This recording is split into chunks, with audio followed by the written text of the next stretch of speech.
깨닫게 하시려는 징계라는 제목으로 우리가 말씀을 한번 생각해 보겠습니다. 길 아시죠? 길이라는 단어를 우리가 잘 압니다. 오늘도 아마 걸어오신 분도 있고 차를 운전해 오신 분도 있고 또 큰 차, 작은 차 타고 오신 분들도 있을 겁니다. 자, 길은 어떤 것을 가리킵니까?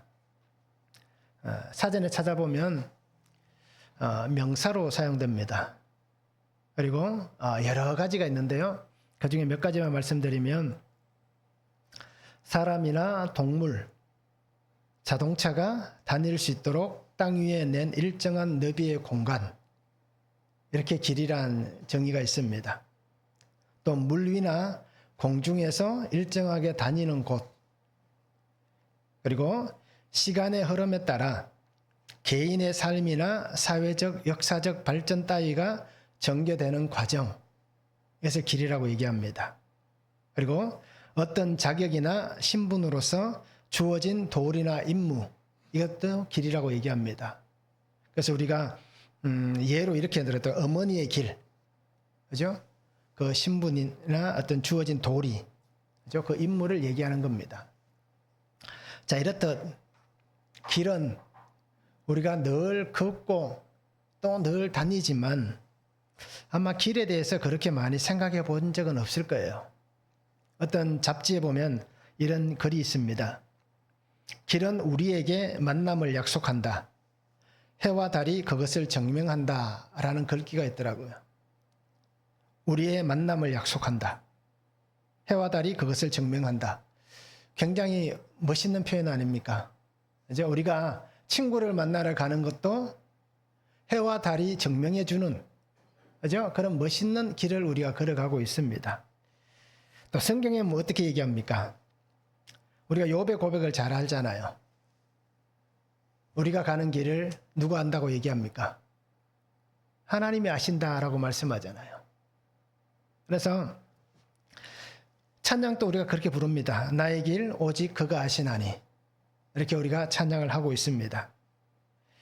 그래서 오늘 우리 성도님들이 내가 걸어가는 이 신앙의 길이나 또는 이 삶의 길이 혼자 걸어가지 않기를 바랍니다. 외롭게 걸어가지 않기를 바랍니다. 내가 가는 이 길에 누구와 함께 계십니까? 그러니까 주님이 함께 가시는 겁니다. 그렇게 내 눈에 보이지 않지만, 내가 느낄 수 없지만, 그러나 주님이 나와 함께하고 있다라는 것입니다.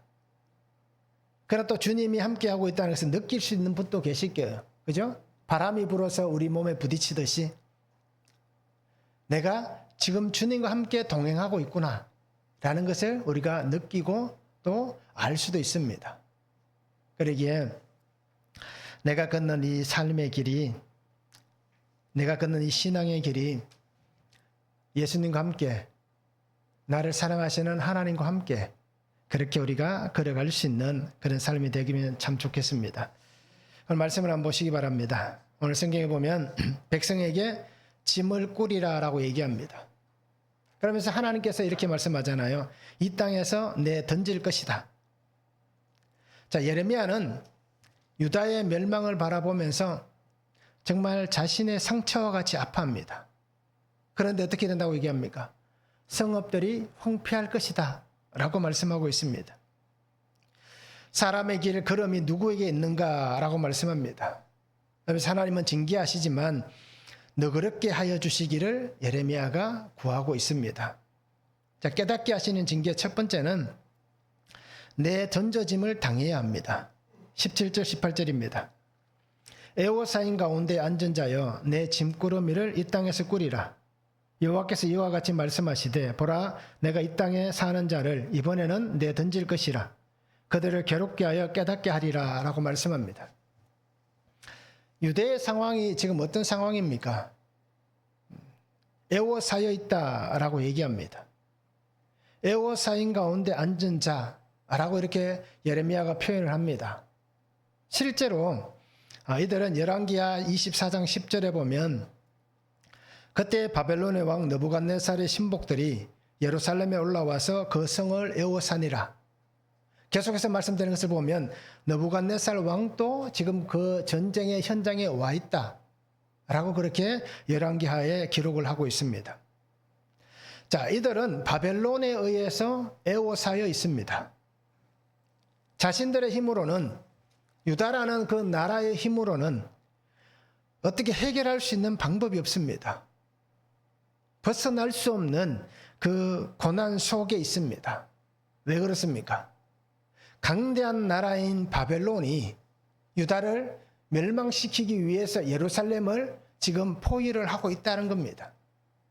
그런데 우리가 알듯이 그냥 몇 명, 몇천 명, 몇만 명이 오는 게 아닙니다.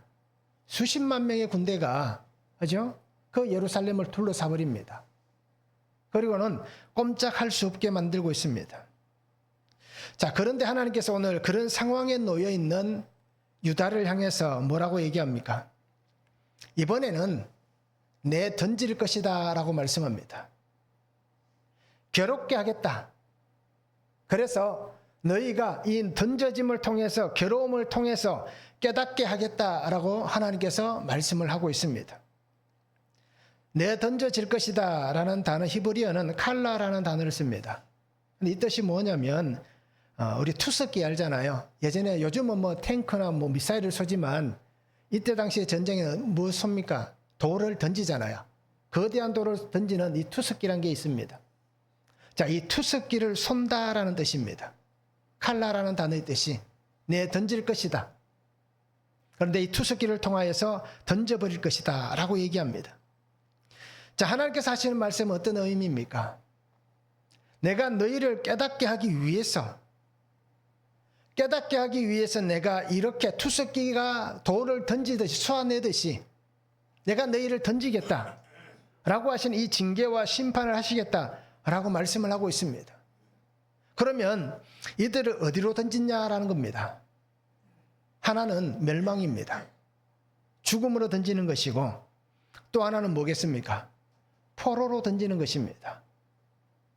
그러기에 이 유다, 예루살렘, 이 성을 파괴시키고 이 땅에 있는 너희를 내가 바벨론으로 잡아가겠다라고 하시는 하나님의 말씀입니다. 그런데 유다는 어떻게 생각할까요? 우리가 말씀을 통해서 보았잖아요. 선지자들은 거짓 예언을 하고 지도자들은 그 거짓 예언을 그대로 가르치고 백성들은 그것을 좋아한다라고 말씀하셨잖아요. 자, 그러니까 유다는 어떻습니까? 아직도 괜찮다라고 얘기하는 겁니다. 뭐 별 문제 없잖아. 지금 저기 성 밖에서 진을 치고 있는 상황임에도 불구하고 우리는 괜찮다. 아무 문제 없다. 우리는 지금 이 성에서 이겨낼 수 있다. 라고 하는 것입니다. 약속의 땅, 은혜의 땅에서 쫓겨남을 당할 시간이 임박했습니다. 오죽하면 하나님께서 그들을 그 약속하신 땅에서 뽑아내시겠습니까? 그때가 다 된 것입니다. 그래서 오늘 성경이 말씀하잖아요. 내 짐을 꾸리라. 짐을 꾸리라라고 얘기합니다. 히스기야에게 하나님 하신 말씀 우리가 기억할 겁니다. 그죠? 히스기야에게 하나님께서 이제 내가 곧 죽을 것이다 라는 선포를 하잖아요. 선지자 이사야를 통해서. 뭐라고 얘기합니까? 내 집을 정리하라라고 말씀했습니다. 왜요? 이제 내가 죽는다라는 겁니다. 그와 똑같습니다. 내 짐을 꾸리라는 것은 이제 너희가 멸망을 당할 것이다. 그 멸망에서 혹시라도 살아난다면 너희는 포로로 잡혀갈 것이다 라고 얘기를 하고 있는 것입니다. 더 이상 이곳은 너희가 거주할 만한 땅이 아니다. 이곳은 너희가 살아갈 곳이 아니다 라고 얘기합니다. 이유는 아주 간단합니다. 왜 그 땅이 살 수 없는 땅이 되었느냐? 백성들의 죄로 인한 것입니다. 가나안 땅 들어가면서부터 지금까지 수없이 많은 죄의 삶을 살았습니다. 그러니 이 땅이 멸망할 수밖에 없는 상황이 된 것입니다. 자, 이렇듯 오늘 우리의 삶에서 애워싸인 것은 무엇이 있습니까? 내가 꼼짝할 수 없는, 내가 벗어날 수 없는 그런 어떤 것들에 둘러싸여 있는 그런 우리의 삶의 현장은 아닙니까?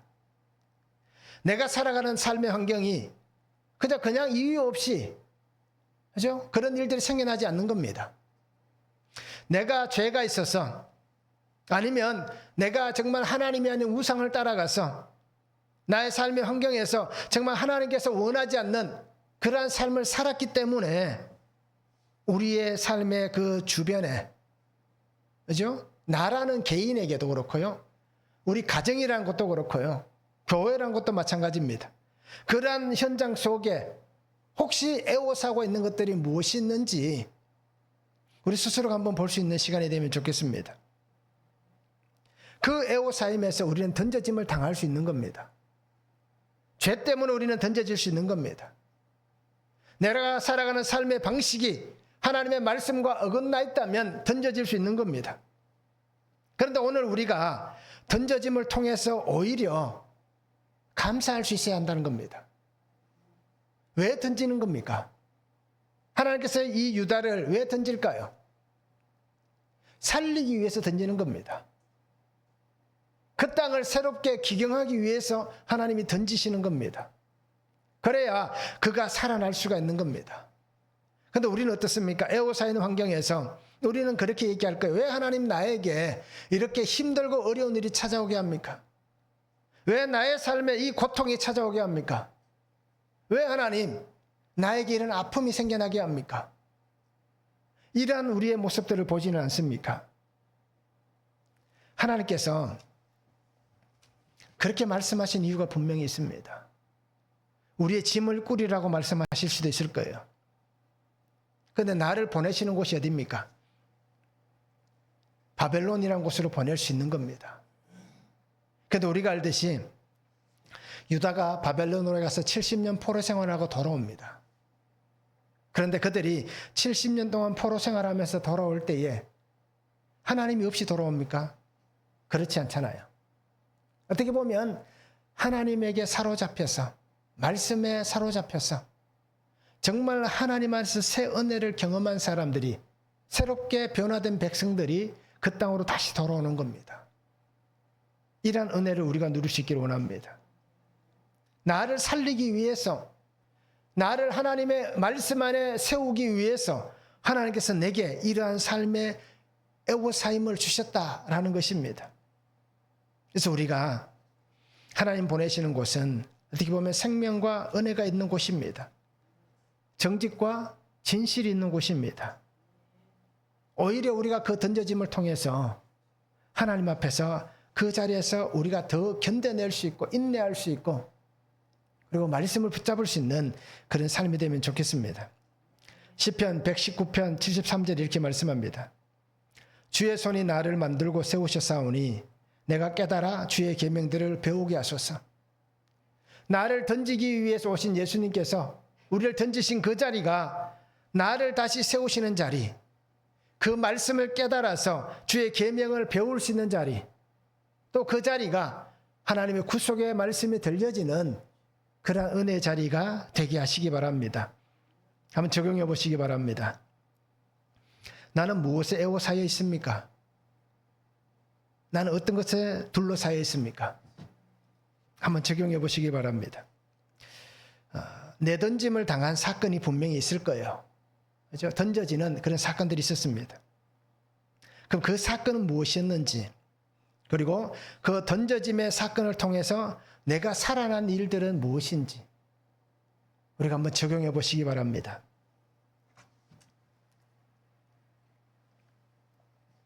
두 번째는 빨리 인정해야 됩니다. 19절에서 22절입니다.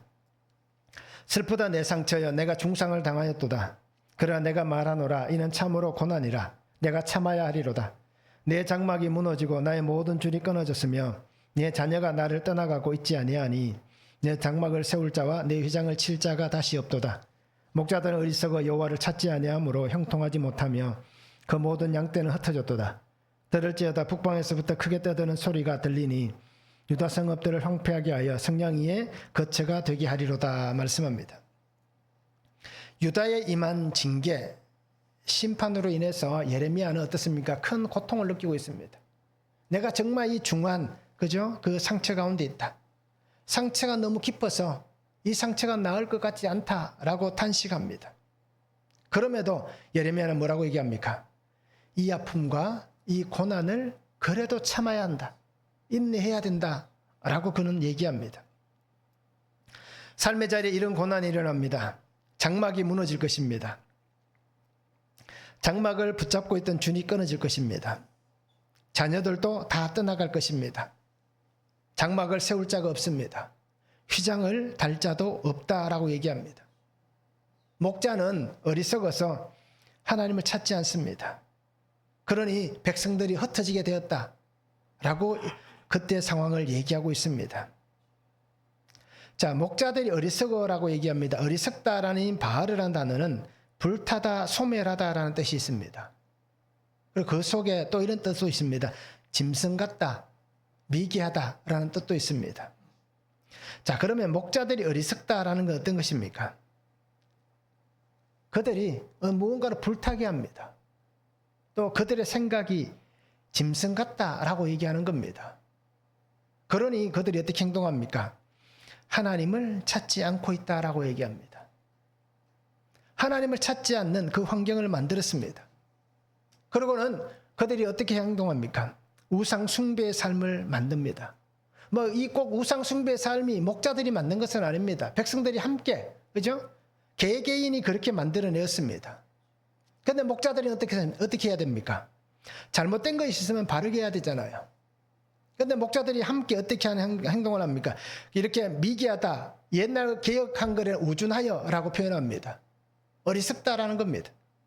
그래서 그 불이 그죠? 더 활활 타오르도록 부채질하고 있다라는 뜻입니다. 함께 멸망으로, 그죠? 함께 소멸하는 불 속에서 자신들이 하고 있는 행위가 내가 하고 있는 것은 무조건 다 정당하다. 나는 옳은 일이 아니면 하지 않는다. 바른 일을 하고 있다라고 얘기를 하고 있는 것입니다. 예레미야 5장 21절에 말씀하잖아요. 어리석고 지각이 없으면 눈이 있어도 보지 못하며 귀가 있어도 듣지 못하는 백성이여 이를 들을지어다. 그들이 하고 있는 모든 행동들이 정말 듣고 하는 건지 보고하고 있는 건지 알 수 없을 만큼 그들은 보지도 못하고 듣지도 못하고 있다라는 것입니다. 그러니 하나님의 말씀을 듣지 못하고 알지 못하니 어떻게 합니까? 자신들뿐 아니라 그 백성들이 다 함께 그 불 속에서 타는, 소멸되어가는 그 일들을 당연시 여기고 있다라는 것입니다. 하나님은 분명히 얘기합니다. 그런데 왜 이들이 하나님을 찾지 않을까요? 오늘 성경 분명히 말씀하잖아요. 어리석다라고 얘기합니다. 어리석기 때문에 하나님을 찾지 않는다라고 얘기합니다. 그러나 세상은 어떻습니까? 하나님의 말씀대로, 하나님의 섭리대로 계속해서 되어져 가고 있습니다. 그렇죠? 하나님은 멈추지 않습니다. 하나님은 하나님이 말씀하신 대로 준행하시는 분이십니다. 오늘 우리도 어떻습니까? 하나님 앞에서 듣고 있고 보고 있지만 예레미야 5장 21절 말씀같이 눈이 있어도 귀가 있어도 혹시 보지 못하고 듣지 못하는 그러한 삶을 살아가고 있지는 않습니까? 알지 못하니까 내가 살아가고 있는 삶의 자리가 깨달음이 없으니까 그냥 그렇게 늘 똑같은 삶으로 내가 죄를 짓고 있는지도 모르고 내가 우상을 섬기는 줄도 모르고 그렇죠? 내가 미혹되어져 가는 줄도 모르고 그렇게 우리가 살아가고 있지는 않는가라는 것입니다. 괜찮다라고 얘기하면서 거짓과 허상의 길을 걸어가고 있지는 않습니까? 교묘히 속이는 그러한 말들에 우리가 마음을 빼앗기고 살아가고 있지는 않는가라는 것입니다. 하나님 앞에서 인정할 수 있어야 됩니다. 내가 잘못되었다는 것, 내가 죄인이라는 것, 이것을 인정할 수 있어야 됩니다. 그리고 하나님 앞에서 인정한다면 성도들 앞에서도 인정할 수 있어야 되고요. 가족들 앞에서도 인정할 수 있어야 됩니다. 내가 속한 삶의 환경 어느 곳에서든지 우리는 인정할 수 있어야 됩니다. 그런데 우리는 어떻습니까? 얼마나 인정하고 있습니까? 얼마나 솔직합니까? 얼마나 진실됩니까? 얼마나 정직합니까? 한번 우리가 자신을 돌아보시기 바랍니다. 저도 이렇게 설교를 하고 있지만 하나님 앞에서, 성도들 앞에서, 가족들 앞에서, 삶의 환경 앞에서 솔직하게 다 100%를 다 인정하지는 못하고 있습니다. 아마 인정하지 못하는 게 더 많을 거예요. 그러나 오늘 우리가 분명히 알아야 될 것은 내가 잘못이 있다면, 내가 죄가 있다면, 내가 어리석다면, 그죠? 인정할 수 있는 신앙이 되어야 되는 것입니다.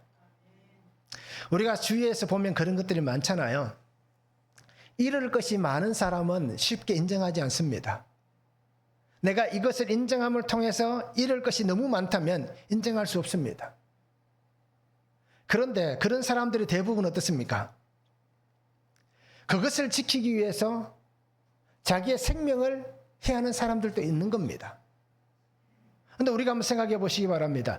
육신의 삶에서 정말 잃으면 안 되는 것이 뭡니까? 우리의 생명이잖아요. 뭐 사람은 다 죽습니다. 뭐 어떻게 병이 났든 아니면 뭐 건강하든 어떻게든 사고사든, 그죠? 자연사든 사람은 한번 태어나면 다 죽게 되어져 있습니다. 영원히 살 수 있는 사람은 없습니다. 육신은 그렇습니다. 그런데 우리의 영은 어떻습니까?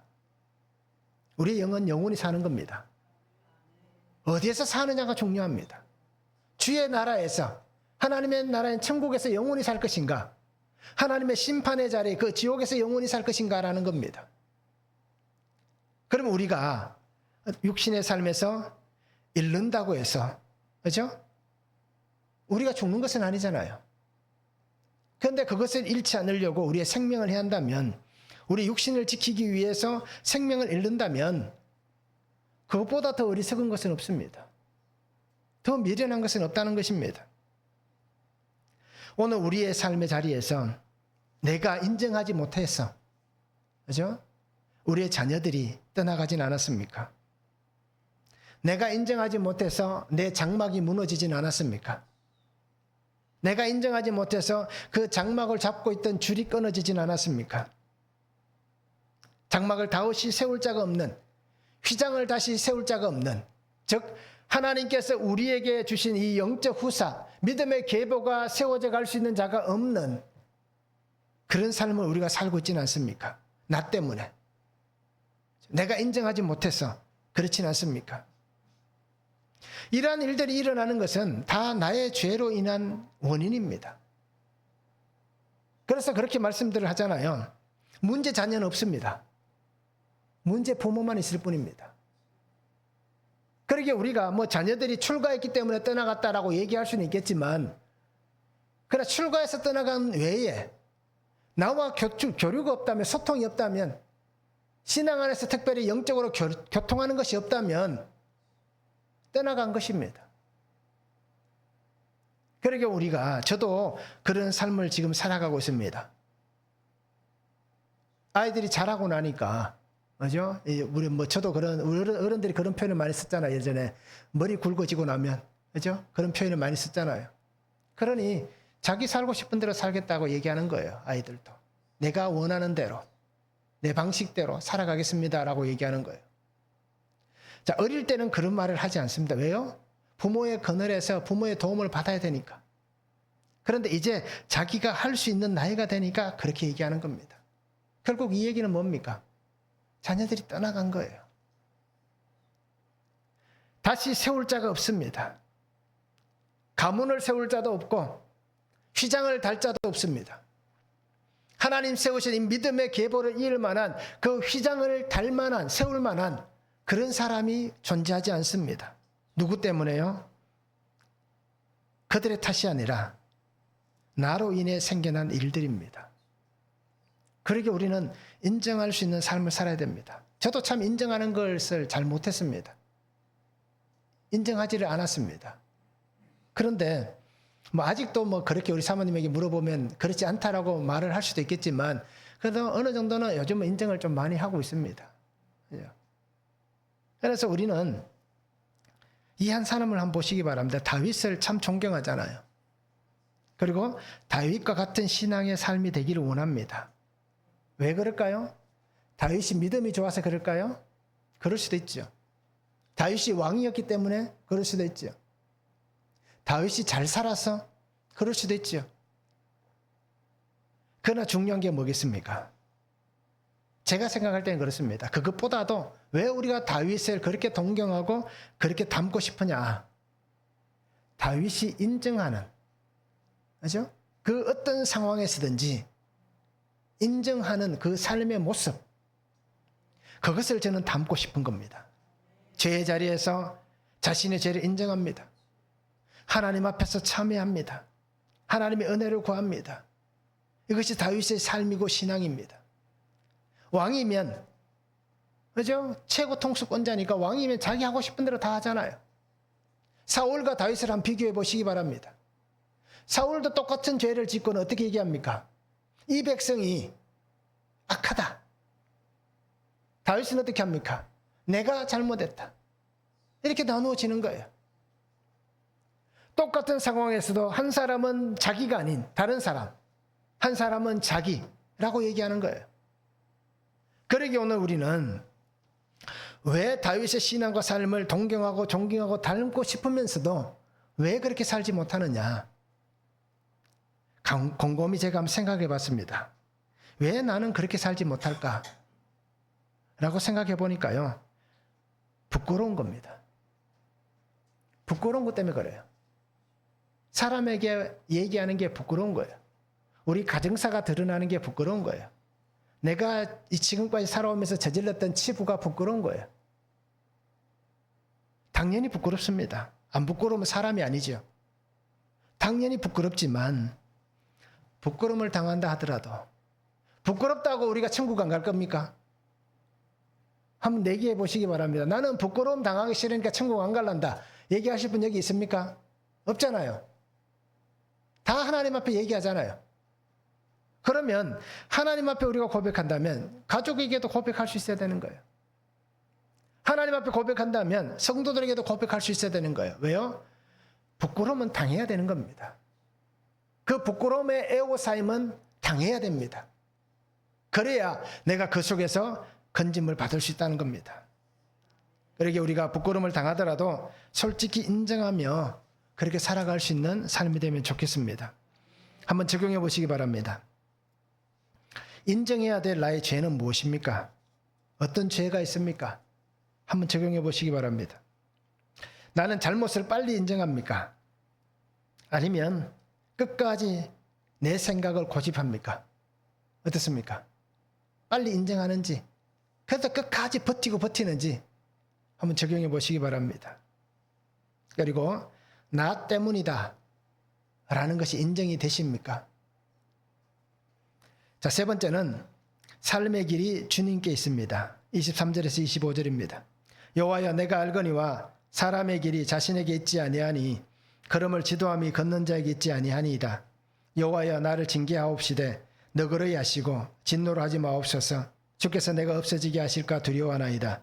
주를 알지 못하는 이방 사람들과 주의 이름으로 기도하지 아니한 족속들에게 주의 분노를 부으소서. 그들은 야곱을 씹어 삼켜 멸하고 그의 거처를 황폐하게 하였나이다 라고 말씀합니다.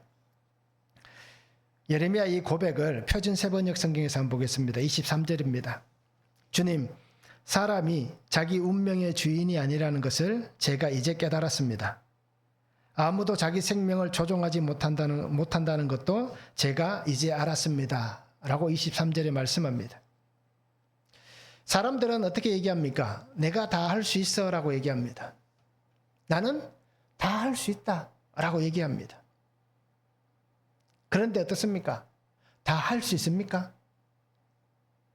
할 수 있는 게 없다는 것을 알게 됩니다. 예수님의 말씀을 한번 보시기 바랍니다. 누가복음 12장 27절에 백합화를 생각하여 보라. 실도 만들지 않고 짜지도 아니하느니라. 그러나 내가 너희에게 말하노니 솔로몬의 모든 영광으로도 입은 것이 이 꽃 하나만큼 훌륭하지 못하였느니라. 덜에 핀 백합화, 솔로몬 왕, 누가 화려하고 누가 멋있고 아름답습니까? 누가 더 많은 것을 가졌습니까? 솔로몬이잖아요. 그죠? 세상에서 전에도 없었고 후에도 없을 만큼의 지혜로운 사람입니다. 그가 가진 부귀영화는 우리가 상상할 수 없는 것들입니다. 엄청난 부귀영화를 가졌습니다. 그가 차지했던 땅도 아마 그죠? 유대의 땅 중에서 제일 큰 땅이었을 겁니다. 자, 그런 솔로몬도 이 더럽힌 백합화 그것과 비교했을 때 이 꽃 하나만큼 훌륭하지 못하다라고 말씀하고 있습니다. 결국 이 말은 어떤 얘기입니까? 내가 한 것은 아무것도 없다는 겁니다. 내가 할 수 있는 것은 아무것도 없습니다. 누구도 내가 이것을 이루었다. 나는 모든 것을 할 수 있는, 모든 것을 이룰 수 있는 삶이다. 라고 할 수가 없는 것입니다. 그래서 오늘 성경에 예레미야가 고백하듯이 모든 인생 삶의 길은 그의 걸음은 오직 주님께만 있다라는 것입니다. 잠언 16장 9절 우리가 잘 아는 말씀이잖아요. 사람이 마음으로 자기의 길을 계획할지라도 그의 걸음을 인도하시는 이는 여호와시니라. 우리가 아무리 많은 것을 계획한다 할지라도 그 걸음을 인도하시는 분은 하나님이시다라고 말씀합니다. 우리는 항상 주의 말씀 안에서 살기를 원합니다. 그리고 하나님께서 내게 행하실 일들을 기대하고 그것을 따라가기를 원합니다. 그런데 그런 원함의 삶이 과연 얼마나 큽니까? 하나님께서 나의 삶을 인도하실 그 은혜의 어떤 그 공간, 그 공간이 나의 삶에서 얼마나 크게 자리를 잡고 있습니까? 그냥 흉내만 내고 있지는 않습니까? 그냥 어쩔 수 없으니 하나님 요 정도만 내가 양보하겠습니다 라고 그 자리를 내어놓고 있지는 않습니까? 그리고는 내가 전부 나의 삶을 좌지우지하고 내 마음대로 살고 내 마음대로 생각하고 내가 가고 싶은 데로 가고 내가 하고 싶은 일을 하면서 우리가 그렇게 살고 있지는 않습니까? 그러면서 깨달음이 없이 내가 살아보니 이렇게 살아도 되더라 라고 그렇게 교만하게 예고하고 있지는 않습니까? 하나님께서 내게 행하실 일, 그 일들을 우리가 잘 볼 수 있기를 원합니다. 그 모습 속에서 예레미야는 마지막으로 그렇게 고백합니다. 하나님의 징계가 너그러웠으면 좋겠습니다. 하나님께서 우리를 멸망으로 이끄시지만 그러나 그 멸망이 너무 크지 않았으면 좋겠습니다. 예레미야 이 고백 속에는 그런 고백입니다. 아버지가 자식을 멸망으로 이끌 아버지는 없다라는 겁니다. 그런데 우리는 어떻습니까? 항상 이것을 이용하잖아요. 아비가 자식에게 좋은 것을 준다라고 하는 예수님의 말씀, 그죠? 생선을 달라는데 뱀을 줄 부모가 어디 있느냐라는 겁니다. 떡을 달라는데 정갈, 돌을 줄 부모가 어디 있냐라는 겁니다. 그래서 우리는 늘 그것을 이용해 먹잖아요. 그리고 자기는 그렇게 하지 못하면서 항상 하나님 앞에 그렇게 얘기합니다. 그래서 우리가 오늘 말씀을 통해서 정말 하나님의 은혜가 있고 징계가 있을 수도 있습니다. 하나님의 기쁨이 있을 수도 있고 하나님의 눈물이 있을 수도 있습니다. 하나님 안에서 감사가 있을 수도 있고 하나님 안에서 고난이 있을 수도 있습니다. 그럼에도 우리는 어떻습니까? 하나님 앞에 서야 됩니다. 하나님 앞에 서서 내가 원하는 삶의 길을 걸어가는 게 아니라 하나님의 역사하시고 인도하시는 주의 말씀이 내 발에 등이 되고 빛이 되는 그런 삶을 우리가 살아가야 하는 것입니다. 하나님은 나를 살리기 위해서 그 은혜를 주셨습니다. 그리고 오늘 우리가 이제 이런 삶을 살기를 바랍니다. 시편 119편 133절입니다. 나의 발걸음을 주의 말씀에 굳게 세우시고 어떤 죄악도 나를 주관하지 못하게 하소서. 이런 삶을 살았으면 좋겠습니다. 나를 주의 말씀에 세워주시. 바울도 그렇게 얘기하잖아요. 너희가 예수 그리스도의 반석을 뚫고 뿌리를 내리라라고 얘기하잖아요. 그리고 오늘 우리가 정말 나의 발걸음이 주의 말씀에 굳게 세워지는 그런 삶이 되고 어떤 죄악도 나를 주관하지 못하도록 그 은혜 안에 살아갈 수 있는 삶이 되면 좋겠습니다. 그래서 매일의 삶이 말씀 안에 살아가고요. 또 매일의 삶이 예수님과 함께 십자가 구속의 은혜와 능력 안에 사는 그런 성도가 되면 참 좋겠습니다. 한번 적용해 보시기 바랍니다. 억울한 일은 무엇이 있습니까? 왜 억울합니까? 억울한 일이 많을 거예요. 왜 억울한 일이 있는지 적용해 보시고요. 또 그러면 그 억울한 일들이 그 속에서 억울하지만 혹시 그것이 나의 죄와 또 삶에 대한 하나님의 너그러운 징계는 아닌가? 그것을 믿을 수 있는지 한번 적용해 보시기 바랍니다. 자, 매일매일의 삶을 말씀 안에서 주님과 함께 구속사의 삶을 살아갈 수 있는 그런 삶이 되기로 우리가 결단할 수 있는지 한번 적용해 보시면 좋겠습니다. 히브리서 12장 11절 이렇게 말씀하잖아요. 연단받은 자들은 의와 평강의 열매를 맺는다 라고 말씀합니다. 사방이 막히면 어디가 보입니까? 하늘이 보입니다. 그러면 우리의 삶에 사방이 막혀 있다면 하늘을 보시기 바랍니다. 주만 볼 수 있기를 원합니다. 주만 바라보며 살아가기를 바랍니다. 그래서 오늘 내게 주시는 이 구속사의 말씀을 깨달을 수 있고 이 구속사의 말씀을 들을 수 있고 이 구속사의 말씀을 볼 수 있는 그러한 복된 삶을 살아갈 수 있기를 주님의 이름으로 축원합니다. 기도합니다. 사랑의 아버지 하나님, 오늘 우리에게 주신 말씀을 바라보며 주의 은혜 가운데 거합니다. 성령 하나님, 새 일을 행하여 주시고 새 일을 행하여 주시옵소서. 하나님의 징계는 우리를 멸망시키는 것이 아니라 하나님은 우리를 깨닫게 하시기 위해서, 때로는 우리를 살리기 위해서 우리가 견딜 수 없는 그 애우사임을 당할 수도 있고 그 고난을 겪을 수도 있고 또 힘든 일들을 지나갈 수가 있습니다. 그때 우리가 빨리 주의 은혜를 붙잡기를 원하고 주의 말씀 안에서 나의 죄와 악함을 인정하고 하나님 앞에 있는 그 삶이 되게 하여 주시옵소서.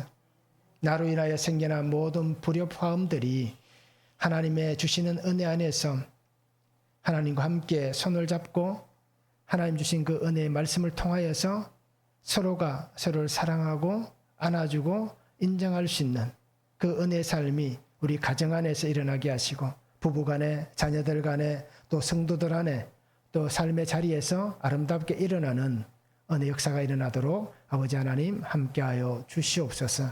감사를 드리며 예수님의 이름으로 기도하옵나이다. 아멘.